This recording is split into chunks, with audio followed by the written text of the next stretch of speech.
Welcome to For the Record, an unfiltered view on current trends and timeless advice for surviving in the aesthetics industry. Whether you're an injector, practice owner, sales rep, or marketer, it's time to set the record straight. Each week we cut through the chaos and showcase diverse perspectives and winning ideas from the best minds in the industry. I'm your host, Dr. Tiffany Hall, Chief Growth Officer at Aesthetic Record. Now, let's get started on this week's episode. Hey guys, welcome back to another episode of For the Record. And today we are with the Lip Queen.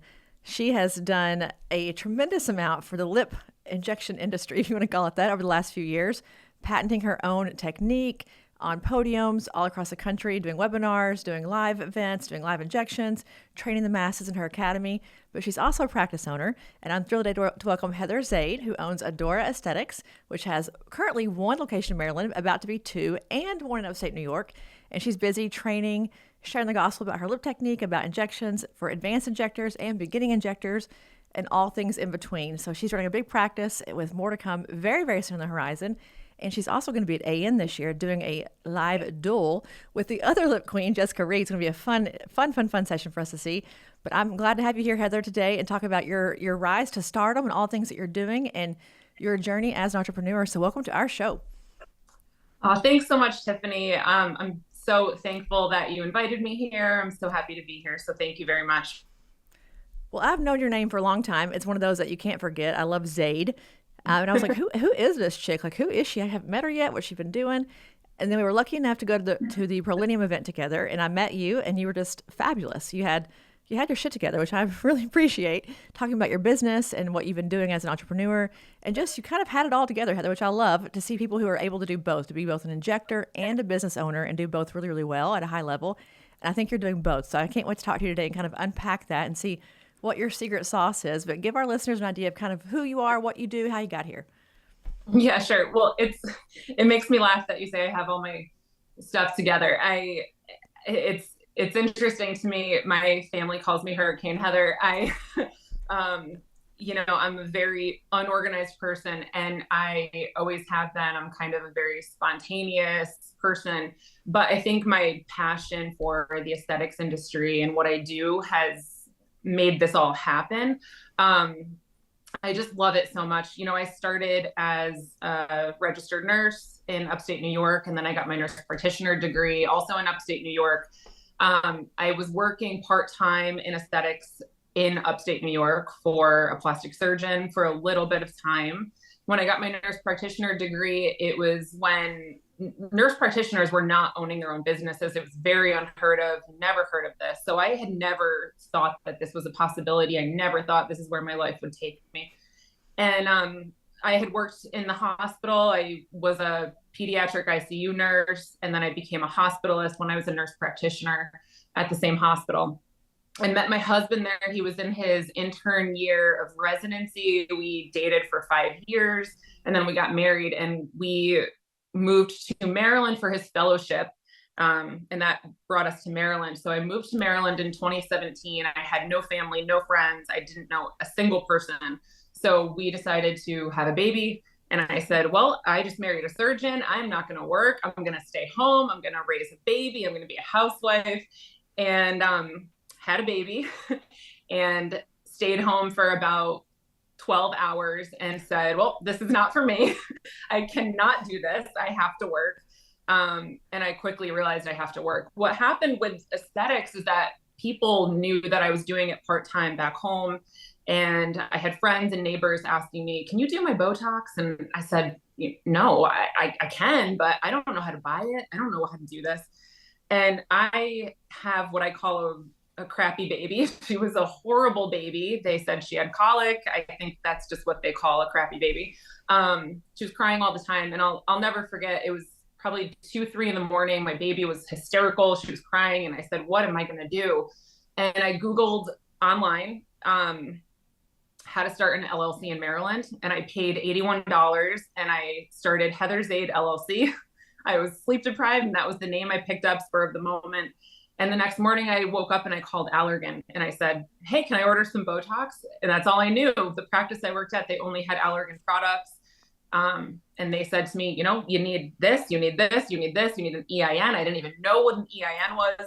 And so I did some research, called them back in 3 days, and I said, hi, I'm back. I have all this information that you needed. Can I buy Botox? And they said, sure, fill this out, sign this, and we'll overnight it to you. And I was shocked. And I got the vial in the mail, and I called my friends and my neighbors, and I said, hey, I can do your Botox. That's how it started. And I started injecting right out of my house with my kids and my husky, and hair flying everywhere and babies screaming. And, those clients that came to my house, they're still with me to this day in my 11,000 square foot practice. And they saw it from the beginning. And I love to tell that story because people should know, this wasn't an overnight thing. It started in a total chaotic place, and it just grew, and it grew the right way. I think it's really important for people to know that there's not a real conventional way to do this, but if you are passionate, it really can happen for you. I love that you said you had a crappy baby. So did I. I stayed home for maternity leave and thought, when is this going to be over? Will it ever end? Longest 8 weeks of my life. So I totally get it. But, I think what you just mentioned at the end there is really critical, that people think when they start a practice, it has to be like a Taj Mahal or a lot of investment of products and resources and devices and beds and rooms. At some point, I think it's just take action. Just start something. Like get the one room in the salon that you have to rent, or in your house, and just start doing it. Because I think more often than not, we think it's going to be so easy because it looks easy. You guys make it look so easy as these successful entrepreneurs who are doing this every day on social media, and you're training, and you're all fabulous. And it's not easy. It's very, very hard. And I think people start this, Heather, they get down the road and think, you know what? On second thought, I like my job at the hospital, which is guaranteed pay, guaranteed hours, cushy. Nobody's calling me at home. No one has an adverse event. Life's easy. And they go back. And it's like, if you had invested all that money, you have no choice but to make it work. And if you're not passionate about it, to live in that moment, not being passionate about it with patients yelling at you all day is not a fun place to be. So I appreciate the fact that you started small and you were incremental in your growth. But now fast forward, you have a very large practice with more to come. How did that happen? How did you start from in your house to now gaining traction, getting them in the practice, and really growing and staff, location, space, everything? Yeah. So what happened was I continued injecting out of my house part-time. I was also part-time. I went back to the hospital. I did do that part-time. And what happened was COVID hit. So when COVID hit, all the salons in Maryland had to shut down. They had to close their doors. And I was still injecting out of my house, and word caught on around town that I was doing this, and the women were flocking and they were telling their friends. And before I knew it, I was like, I don't want all these people to know my address. This is very unsanitary. I have a husky, it's insane. My babies are crying. There's crap everywhere. I'm a new mom. So I rented a room in a shared office space. There was another injector there at the time also, and we each had one room. And I just saw my own clients. So I started with 1 day a week, and then I went to 2 days a week, and I did a lot of evenings when my husband was home with the kids, and I did a lot of Saturdays when my husband could be home. I never thought I was going to have employees. I never thought I was going to make this a big thing. I really thought this was going to be something I did on the side for me to just make a little extra money. And I just loved doing it. And, I met so many cool people along the way. And one girl I met, her name was Kelly. She's actually now one of the sales reps, and she got the job because she was hanging out with me at the office all the time. And she had said to me one day, my friend really wants to get into this industry. Can she shadow you? And I said, nope, I want nothing to do with that. No, I'm not going to. No, I had come here. I see my patients. I go home. She kept asking. She asked me over and over again, can she just come watch you, please? So finally I was like, yeah, bring her in. She can come watch me. So she came in one day. Her name was Lexi. She came in and she shadowed me. And when I was leaving that day, she said, when do you work next? And I said, I'm back Saturday. And she said, okay. And she showed up, and she came back Saturday, and then she just kept coming back, and I wasn't paying her. And this went on for months. And I was like, this girl won't go away. And then I'll never forget where I was standing. I'll never forget where I was. And Lexi didn't come in one day. And I said, oh my God, I need her. I didn't realize how much she was doing for me. She was cleaning up after me. She was talking to the patients. She was checking them in. She was taking photos. It was really nice to have her there. So when I left work that day, I called her and I said, hey, I don't know how to do this, but do you want to do this? And she was like, I'm in. And Lexi worked for 6 months with no pay. I didn't know what I was doing. I didn't know how to have an employee. And all of a sudden, Lexi started getting clients, and we quickly realized we need someone in the front. So next was we hired a front desk girl. And Lexi now, this was about 5 years ago, I think. I could be a little off on that time frame, but Lexi's books are now full. She's been with me since then, and we grew her from the ground up. And I trained her, and we still have the same front desk girl. And I think I like to think that that speaks a lot about my practice. We really are close to each other, and we love each other, and that is good at times and it's bad at times, but that's how it happened. And that was the start of the growth. And we quickly went from renting 1 room to 2 rooms to 3 rooms to 4 rooms. And then the owner of the place was like, you gotta go. She's like, this is ridiculous. So we did a build out, and we moved into our big space about a year ago. And then within 3 months, the unit right next to us opened up, and I said, I need that space. It was either take that space or open a second location.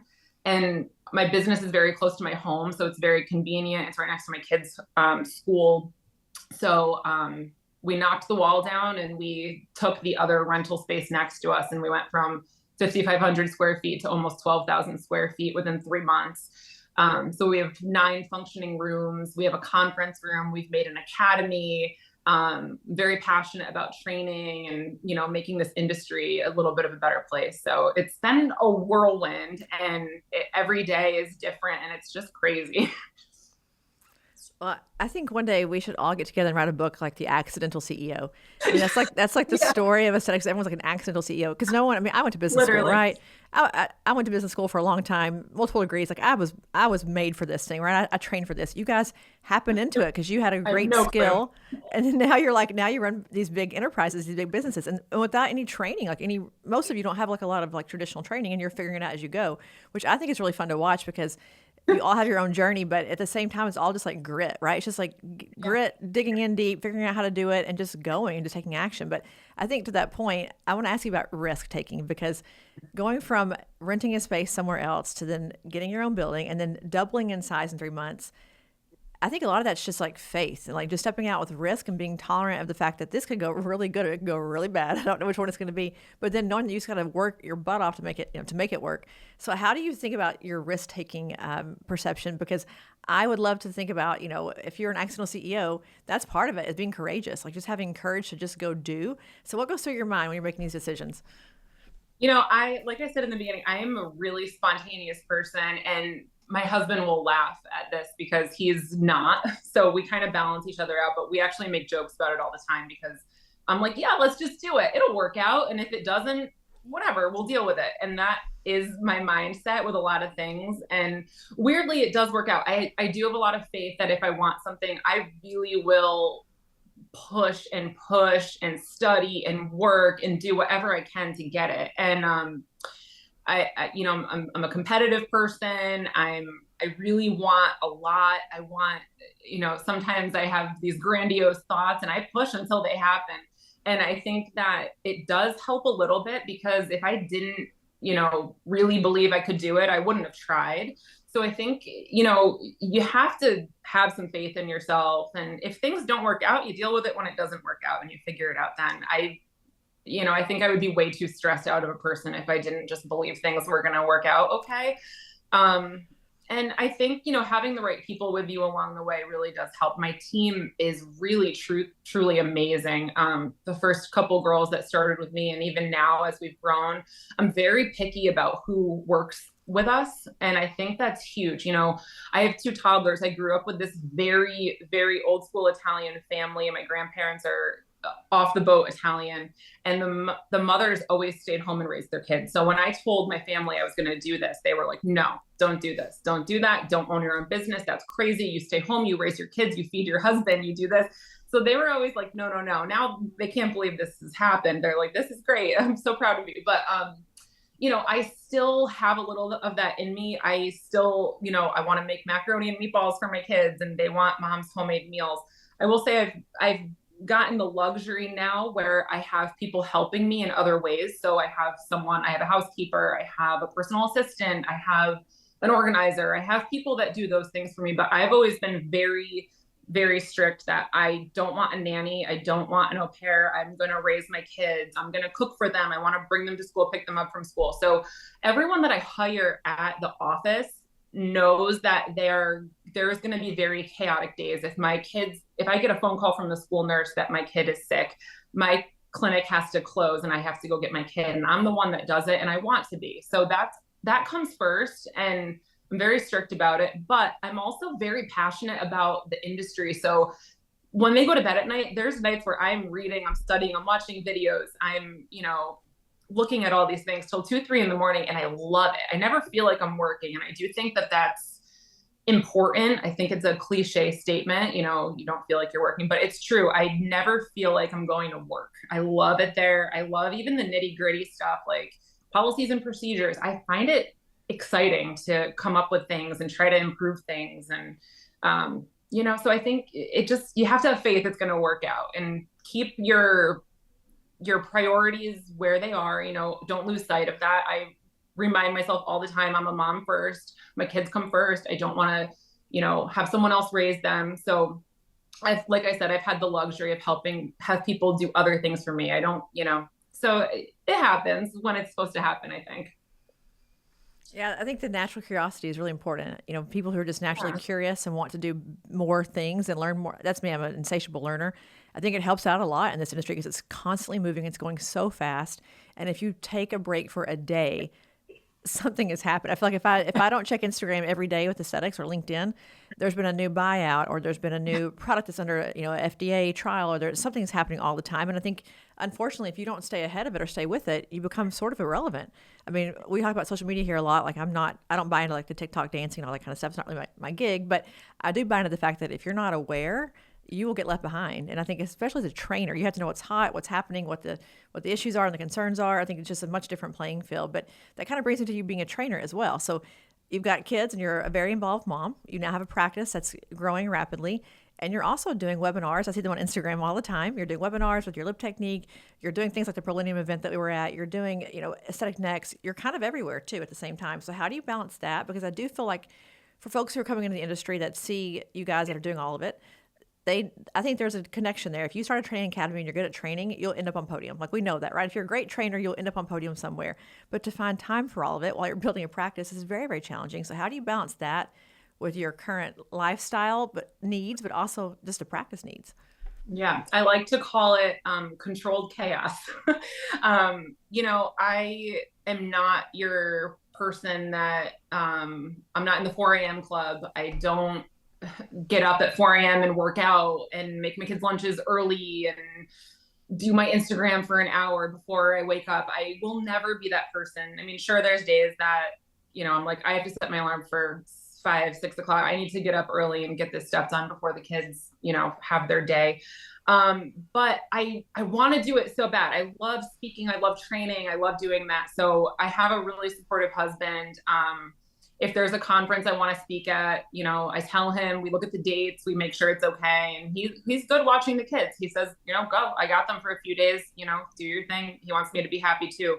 So it helps having support, especially when you have kids, but every day is different. Like you said, some days I wake up and I say, I've got a kid vomiting and I've got a training at 2 o'clock. I'm going to have to cancel. And, you just go day by day, and it's chaos. It really is complete chaos. And I love every second of it. I love the chaos. There's good days, there's bad days. It's not all glamorous like we see on Instagram. There's days that are horrible. And then there's days that are awesome. And, it's just how it's going to be in this industry, I think. If people could see what we really do when we're at work. I was at my office last night until like 9 o'clock trying to find anchors to put things on the walls, and I couldn't find a drill anywhere. I'm like tearing the whole place apart, trying to do my own construction. You just never know around here. But I agree, it's controlled chaos. That's a great way to put it.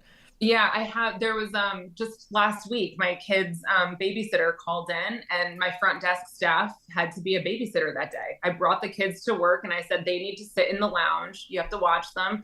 And I had 30 clients. I said, I've got to see these clients. You're coming to work with me. And the front desk staff is now babysitting that day instead of working the front desk. So it's, you make it work. You have to make sure you have the right people around you to help. And, you know, it's just every day, you don't know what's going to happen.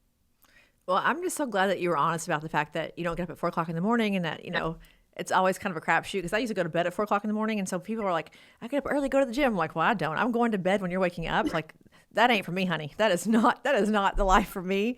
I am No. skinny because I'm stressed, not because I work out. Don't get it twisted. But I think there is a part of it where people are not honest about that. They don't say life is crazy. I don't have time to be a perfect eater and a perfect worker outer and a perfect mom and a perfect wife. It's just not reality. Like you have to give and take somewhere for something. I think it's in parts of your life, different seasons, you give up different things. And right now you're just in a season of just get it done. Just got to get it done. And I am here for that because I am also in that season. But I want to transition now to, I think, one of the things that makes you so unique and that has been really a part of your fame, if I use that word. I was actually looking at you last night on Google, and it's like the hashtag Heather Zade lip technique was like one of my top Google searches. But you've got this really signature lip technique, and as you guys have heard if you've listened to the podcast, I love a good signature technique. I think it makes you have a calling card for your practice. It's a billboard for you. It makes you different, unique, competitive advantage, all those things. And you've really done it well because you have marketed it. You have put a patent on it. Like it is your thing that no one else can take away from you. It's your name is all over that thing. So I want to give our folks here kind of an idea of how that process works. Like from you deciding this is my thing all the way through now it's trademark with your name on it and you're able to market it and kind of make it your calling card. Yeah, this was not something that happened organically. I have a lot of work and passion that went into creating this. And when I started aesthetics, I mean, 15, 16 years ago, when I started injecting as a nurse, I thought lips were fascinating. And I think they're so beautiful. And I think that they can change a whole face. And I was very blown away by the fact that if you could fill a lip right, you could transform someone's whole face. And for a female, it really made such a difference in their attractiveness and how people view them and how they felt about themselves. So I always had a passion for lips. And when I got more into the industry and started to see what was happening and what was coming in, I realized there was a huge deficit in lips. Not only did we have a COVID pandemic, I feel like we had an overfilled lip pandemic. And people were coming into the office and I was like, what the hell is going on with people's faces? Why are they getting injected like this? What is happening? And people were doing these crazy techniques where they were doing 30, 40 pokes and it was taking an hour. And I was like, this is insane. There's got to be a better way to do this. So I always had it in my head that there's got to be a better way. And I was really determined to figure it out. So I started researching different lip techniques and I researched techniques people were doing overseas. I felt like overseas injectors were a little bit ahead of the game and they were doing things a little bit better than we were doing. So I took some trainings with overseas injectors. I took trainings everywhere here. I wanted to see firsthand how people were doing lips, people that were good at lips, how they were doing them. So I took a couple different techniques, put them together. And then what I was doing was every time I injected a lip, I was trying to do it a little differently until I could figure it out. I found out pretty quickly that if you bend the needle, you can get vertical height and there's no better way to do it. If your needle is straight and you're injecting into the Cupid's bow, the hub of the needle is going into the nose and you're already 45-degree angling and ducking out the lip. You bend that needle, you can get the hub underneath the nose and you can get real good vertical height and you're not ducking out the lip. So I found that out pretty quickly. So I started bending the needle a while ago. And what happened kind of accidentally was one day when I was injecting someone's lip, I was trying to bolus at the Cupid's bow tip to try to get more height. And I was in a plane that I didn't realize I was in. I thought I was in a different plane and the filler just completely filled down the whole border of the lip and into the tubercle. And I was like, no way. So I started trying to figure this out. And I really quickly went to a cadaver course and said, what is this plane? Is this blocked by a border? And I went nuts and I figured out all the science and behind this. And it really does work. If you get the needle tip into the right plane of the lip, you can fill the whole tubercle with one poke and it'll go down the whole border of the lip also. So instead of doing 20, 30 pokes, you can fill the lip with 7 pokes. You can make it relatively painless. I don't numb the patient usually, and they don't need it. So their lip filler is, their lips are fully filled in less than a minute. And then I will go back and tweak them. So not everyone is 7 pokes, but most people are. And the lip comes out beautiful every time. And it's really changed my whole practice. It's changed, I think, the whole injector game with lips. It's, I really think it's just unbelievable. So I am surprised that this hasn't been figured out earlier. I think it's kind of, now that I've done it, I'm like, this is pretty easy. I'm surprised no one's done this yet.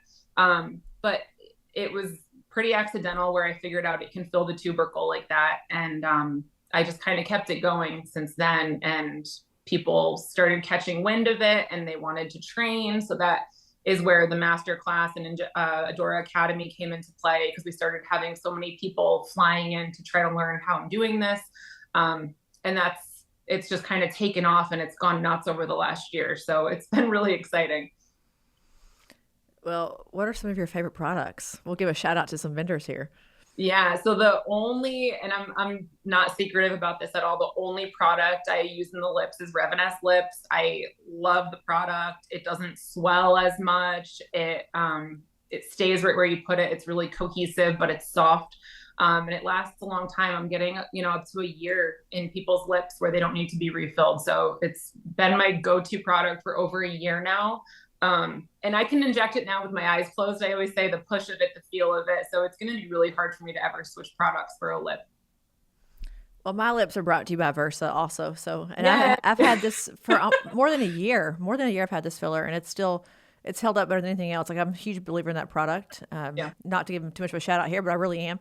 But I think what you've done with the technique is what really is, it's mesmerizing to me. What you just said about, we've all been poking, not we all, I don't inject, but everyone's been poking around these lips for, 20, 30 times. I see them even at the conference, after the treatments, their lips are huge, they're bloody, it's, gory, it's a mess. Like literally the whole injection field is a mess.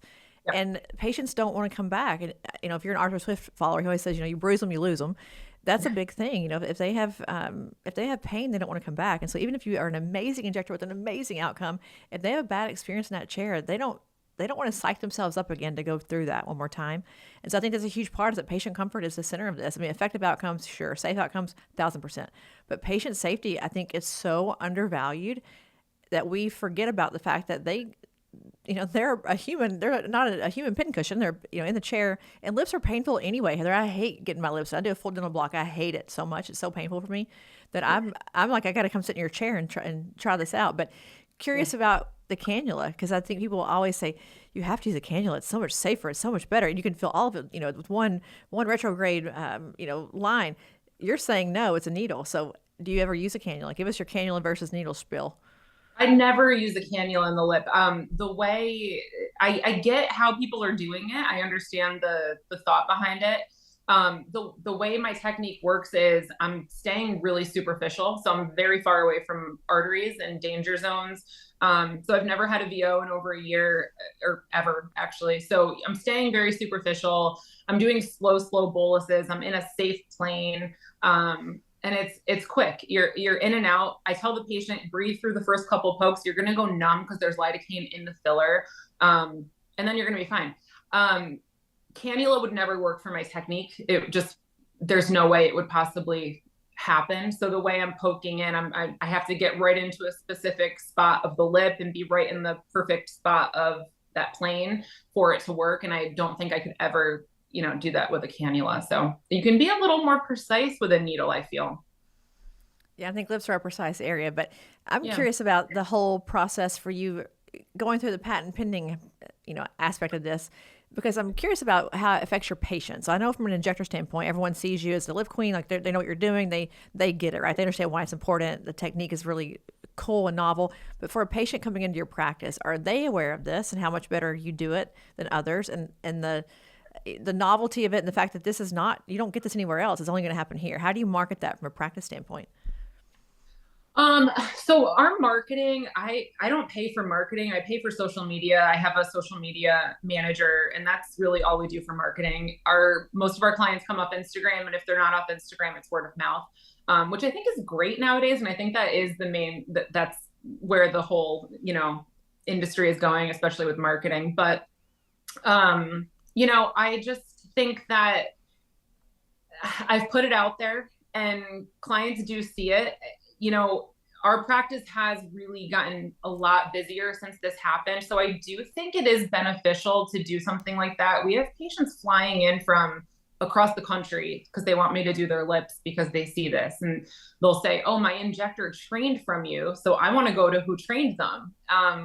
So it's been really interesting to see that progression also, which I never thought this could ever happen, but it is wild. And I think it did help. And when you trademark something, patent something, I think it just shows your, you placing your mark in your field, and you're showing, I did this, I made this happen, I know what I'm doing, I studied my ass off to do this, and it works, and this is mine. And I think it's exciting. No one can take that from me now. And I think it's cool, and something that I am really proud of.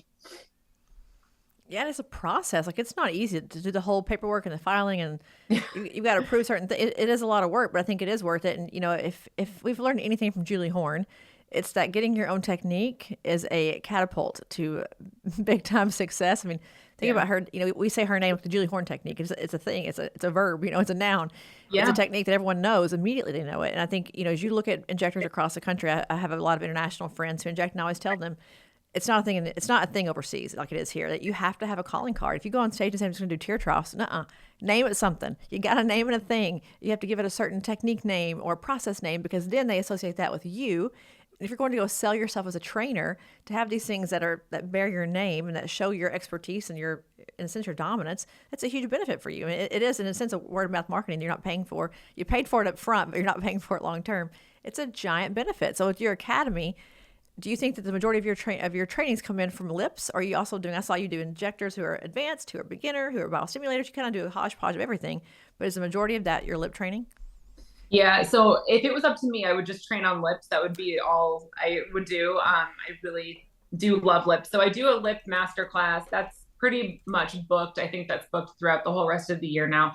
But the other injectors that I work with really wanted to train, and they wanted to be able to educate, and I wanted them to be able to do that so they could be happy in their life too.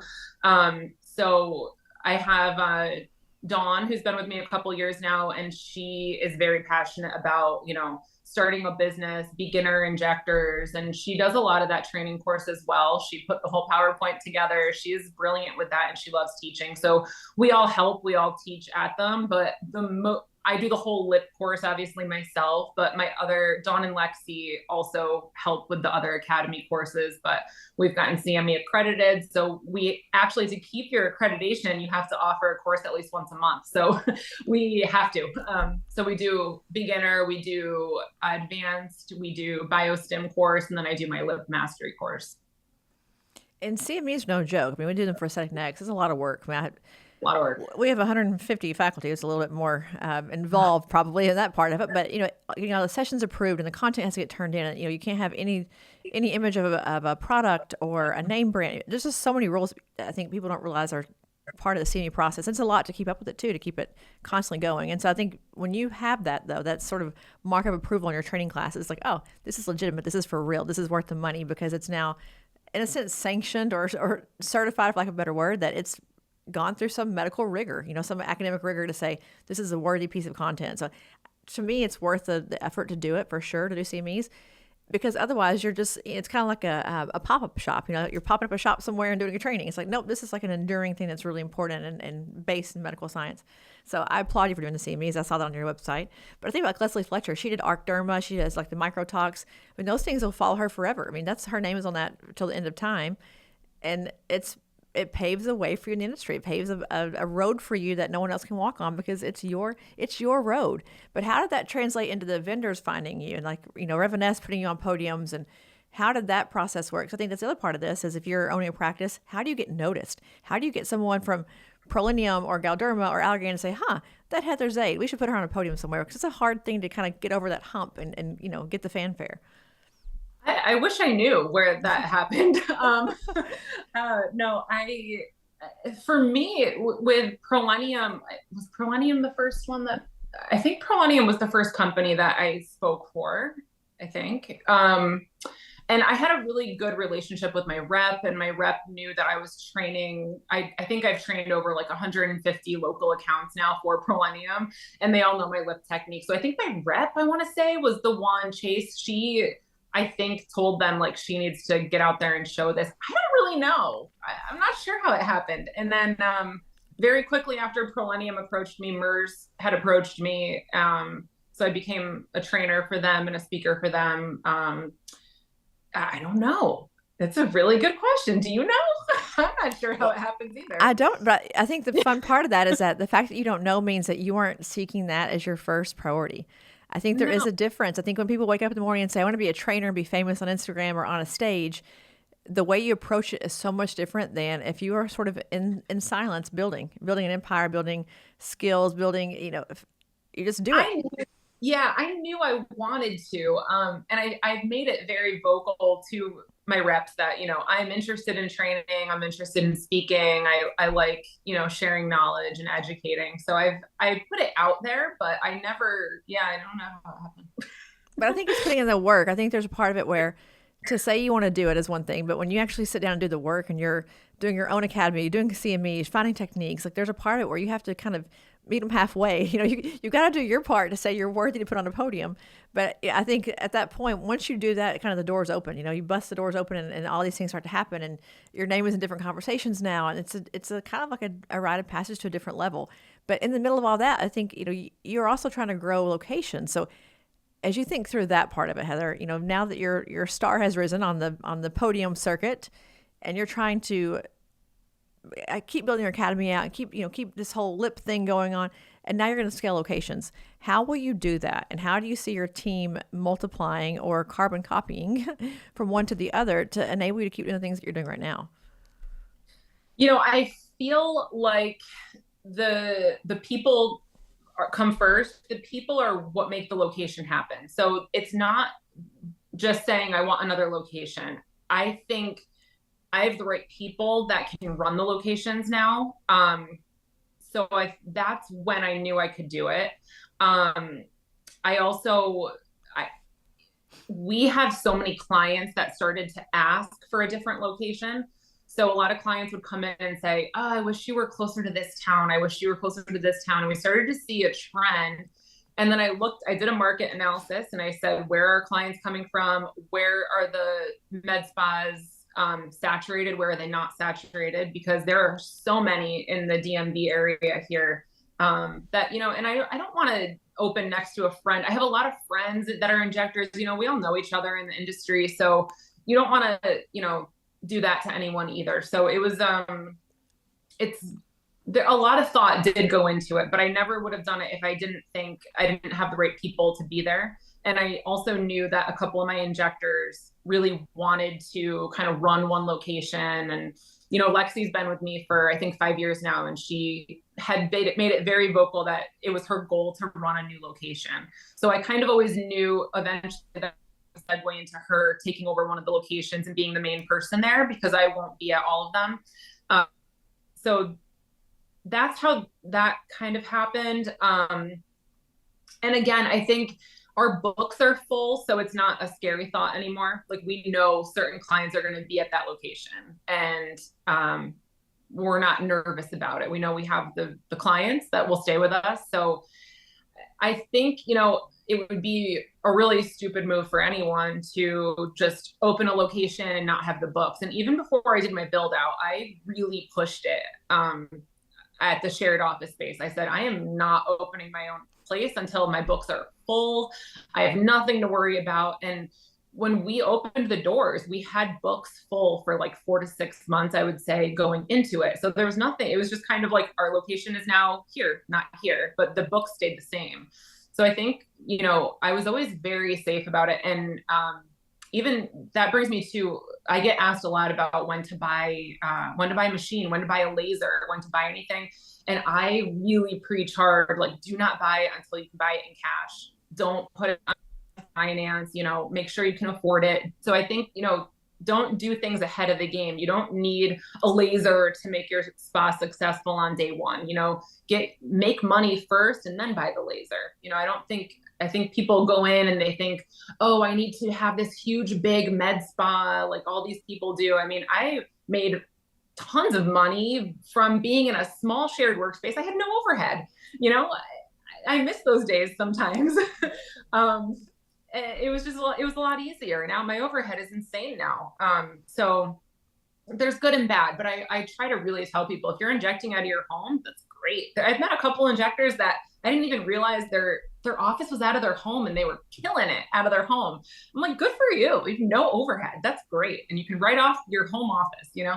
So I think there's this stigma, and you know, people look at Instagram and they think, oh, I have to do it this way. I have to do it this way. I think that's not the right way to look at it. I think, you know, don't do things until you're really ready. There is so much good stuff there that I want to like talk about. I think the part about the devices, Yeah. I hear this every day with Aesthetic Record all the time about people who buy a device and never end up using it, or they had a really great sales pitch. And I always think about this in one way. You have a share of wallet of X dollars. You know, let's say a device is $100,000, just for an example. If that's your spend, I want to like look at business plans. Like, could I do a device? Could I do a build out? Could I hire 3 more injectors who could then make me another $100,000 each a month, or whatever the reasons are. Look at all the things you could buy, compare your business plan for each one and cost benefit analysis, and then say, what's the best way to spend this money? Because a device is one way, but there are many other ways. And I think people get really caught up in the fact they have to have a device. And if a patient asks for it twice in one day or 3 times in a day, it's like, oh, we have to have that thing. Well, but they didn't ask for it any other day, just that day. It's so funny when I was a sales rep for Galderma, we used to call our practices who did Botox and say, hey, do you have any Dysport? We would call them all the time. And they would like be thinking that everyone wants Dysport now. It's like a recency effect, right? If someone asks for it, you start thinking that they would want it. And so you'd walk in like, oh yeah, we should be carrying Dysport. Let's get a couple vials of that. It's the same thing with a laser. If someone asks for it here or there, everywhere, it's all of a sudden it's on top of your mind, but doesn't mean it's a great investment, to your point. And I think that we spend money here quickly because it's like keeping up with everybody else and keeping the patients in our practices and retention and all these things that it may not be a good use of your money. But I agree with you when you say more money, more problems. The more money you have, the more you move out into bigger space, the more overhead you have. And somehow the profit gets less and less the bigger you get. I don't know how that works, but it tends to get a little bit skinnier as you go along. You have to work a little bit harder. But I do think what you mentioned about Lexi, I want to kind of camp on that, is so brilliant. When your employees are with you for a long time and they're really good at what they do and you want to keep them, you've got to give them room to grow. And in a med spa, as you and I both know, there's not a lot of growth. It's like at some point, unless you own the place, what are you going to do next? Like, you can't be like the senior injector forever. But having a different location or running your academy, like there's all these things you can start to open up that align with your business goals. It also give them a chance to spread their wings and do more. And so I love the fact that her growth plan is now part of your growth plan. So now you're both aligned in this thing being successful. And it's a really cool way for her to do more, and not be, in a sense, kind of have a ceiling over her head of like, you can only go this far in our med spa. So I love that idea. Brilliant. Yeah. Yeah. And I think, you know, it's really important. I think with your staff, especially, you know, nurses, like if I know they don't want to become a nurse practitioner, but they really want to grow and succeed and they're passionate, I'll sit down with them every quarter. What do you want? What is your goal? What do you want? And let's make this work for both of us. I want them to be happy. I pay my injectors really well. I don't want them to leave. I want to have long-term relationships. I want to retire together and I want to really be in it long-term. And I think that's really meaningful. So I pay them well. I treat them well. I really genuinely want them to succeed and be happy. And I think that's why the practice is as successful as it is, because they know I've got their back. They've got my back. We really do help each other. And I think it's really important in this industry because there's a lot of crazy things that go on. And your patients love them. That's the other part that people don't understand is if they leave you, they also leave your patients. There's a whole like explaining to patients that the door is constantly revolving with new people and they love their person. Now she's not here anymore. And that gets, a little bit dicey and they follow them different practices. And all of a sudden the non-solicitation comes up, the non-compete comes up, and it's a hotbed of mess. Just pay them a little bit more and get rid of all the headache. That's what I say. Yeah, if you can pay a little bit more and keep them happy, like do it, because it will cost you long-term so much more in either brand perception or just headache as an owner to try to recruit and retrain and all the things you have to do with a new person. It's just a lot of work. So I agree. Pay them more. Give them what they want. Well, how many people do you have working in your practice today? I think we have 15 or 16 employees now. And what does it look like for you from like divisions of labor? So if you're a med spa owner thinking about, who's going to work where, do you have managers of certain teams or team leads? How does it all roll up to you so you're not the one doing all the things for all 15 people? Or does really it? I don't know. We take it day by day. No, I'm just kidding. So we have, so Lexi, who's been with me the longest, she's in charge of a lot of things. She has a lot of responsibilities. And if I'm not in town, I say, Lexi is in charge, let her know if you need anything. And then she knows she can get a hold of me if she needs me. I'm always available by phone if I'm not in the office. We have front desk staff members that are full-time. One functions more as my personal assistant. One does more office managerial kind of stuff. I don't really want to give an office manager title to anyone. I got burned with that in the past. And then we have a full-time front desk staff. We have 2 MAs that are going to be injectors. So I make my RNs MA me for a year before they can inject. And that's how they kind of start to learn, because they're just in the room with me for a year, and they're welcome to watch all my trainings and stuff as well. So I think it's a big benefit just offering them that. And then they can start to train after a year. So we have those 2 MAs. We have another MA. We have 4 estheticians now. So yeah, I don't have an office manager. Like I said, I really do like to be aware of what's going on there. I still like to have my foot in the door with a lot of things. I like to know about the money. I want to know the numbers. I want to know, cost of goods sold. I want to know what we're making on each thing. I think that you can't get too lost in it, or people are going to take over and you're not going to know what's going on. So I want to still know what's going on at the practice. So I have people that help me with everything, but I know what's going on. So yeah, I still function as the owner, and I'm still there. I'm very present. I see clients myself there. I do my training. So I'm there all the time. And they know they can get a hold of me by phone. So it's chaotic. Well, you'll have to tell us, though, because you mentioned a bit of drama there that you let slip in about an office manager. Mm-hmm. Give us your reasons for not. I love the fact about just knowing what's going on. I have a whole leadership team here, and it's we meet constantly, and we're constantly together because I want to know what's happening at the front line, and I just can't. We're too big, and I can't do that. But I depend on them to tell me what's going on all the time. And if I find things that I've not been told about that come up, I'm not very happy. But ideally, you have a great team. That next level below you is giving you all the details and keeping up to speed of all the things. But again, there's always pitfalls there. But give us an idea of not all the details, what happened and why you don't want to do an office manager again. Yeah, it wasn't anything crazy. But for me on a personal level, I had let someone kind of come in as more of a managerial position, and it was maybe my fault. I mean, I kind of let go and said, take over, do this, do this, do this.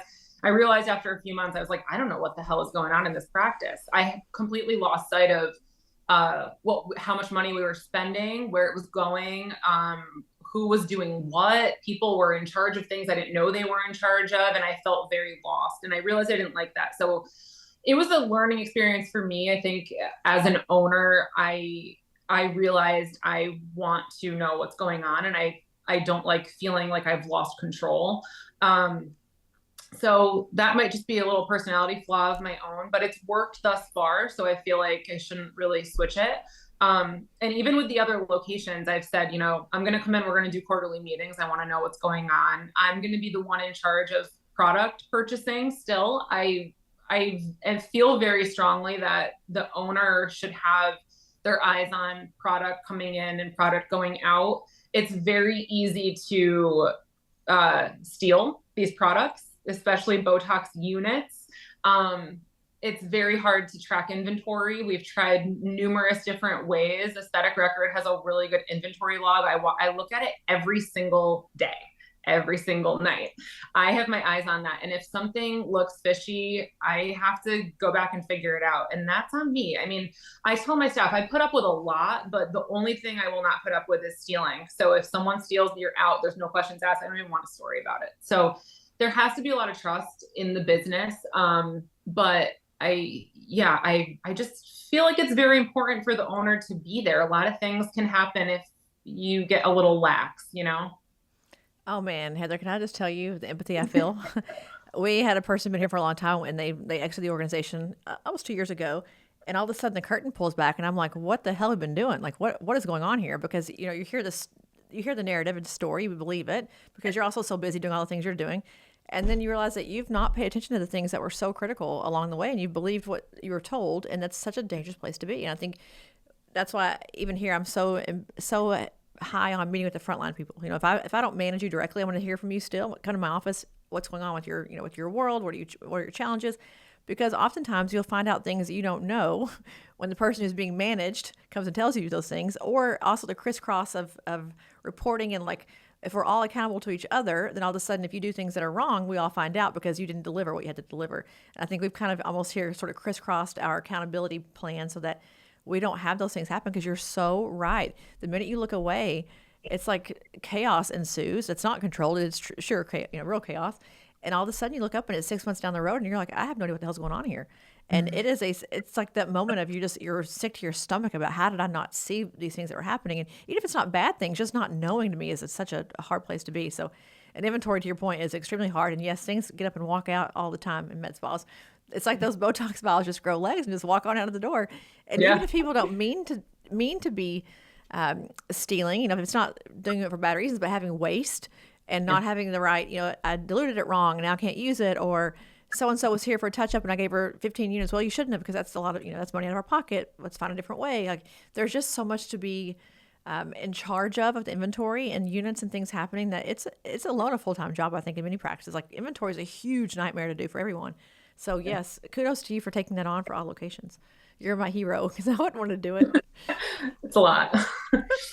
Well, what is your next big thing? Because you got lots of things in your, besides Aesthetic Next, which by the way, guys, definitely come because I want to see her and Jessica on stage dueling it out with lips. But also you've got more sessions coming with Aesthetic Next too. But what's on your plate coming up? Where can we find you and hear more about your lip technique? Yeah, so we offer the master courses at Adora Academy. I think the August one is full. I think we might be full through this year, but they can always send a message and see when the next course is if they want to learn. I'll be performing at Aesthetic Next. We'll show the lip technique there. And then we'll have a new Maryland location probably before the end of this year. We'll be announcing that actual address, and then our New York location. We're in the middle of a build out in New York, so that's exciting. So we're everywhere. So you're not busy, basically. You're not busy at all in 2024. Not at all. Well, I just think at one point in your career, you were dreaming of this, right? You were like, oh, to have a med spa and be so successful. And now it's like, oh, to have a med spa and be so successful. The tune changes, I think, as you get busier. It's tiresome sometimes. But, congratulations on your success. I think you've done such cool things with the whole lip technique process, but also growing really rapidly since COVID. Your staff, what you're investing in them and in their future, I think is really, really cool. But just keeping it all together while being a mom and not sacrificing your moral compass of, getting your kids at school and being your own nanny, I think is admirable that you've made time for that and made sure you've carved that out in your life. So I think, Heather, you're probably really tired at the end of the day and you're probably burned out some days, but you make it look easy, sister. You make it look good. Well, thank you so much.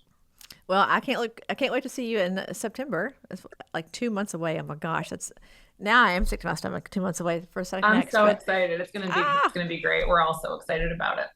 It's going to be a lot of fun. But I think for anyone who's listening that's thinking about should I come or not, look at all these folks in one room that you get to meet. You get to meet all these great injectors who are experts doing such cool things in one place. Like, to me, I'd be like a kid at I don't know, like at con when they, all the films get released. It's like all the celebrities in one room. I just think you guys will have so much great stuff to share and so many pearls and techniques and such wisdom that you got to buy a ticket and come because you're going to miss out if you don't. But I can't wait to see you then, and I'll see hopefully all of you guys on the next episode of For the Record.